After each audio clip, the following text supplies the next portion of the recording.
5 ऐसे लोग जो कर्म करने गए और कांड हो गया। लास्ट वाला देखकर तुम्हारा भी रिएक्शन यही होगा। लेकिन उससे पहले वीडियो को लाइक करो और चैनल पर नए हो तो सब्सक्राइब भी करो। कमेंट में बताना तुम्हारा फोन किस कंपनी का है, देखता हूँ सबसे बेस्ट क्वालिटी का फोन किसका है। नंबर 5। अब ये भाई लोग यहाँ पर एक गेम खेल रहे थे जहाँ गोल गोल घूमकर सीधा दौड़ना था। हाँ भाई दौड़ो, और सीधा दौड़ना था। नंबर 4। अब ये भाई यहाँ पर बॉल पर निशान लगा रहे थे। अब भाई मारो, अब ये ले फूट गया।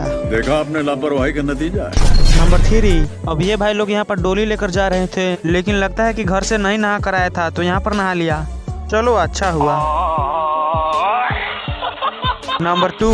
अब ये लोग यहाँ जन्माष्टमी के घारा तोड़ने का प्रैक्टिस कर रहे थे। हाँ भाई घींचो, तुम ही जीतोगे। और इस साला गिरा दिया।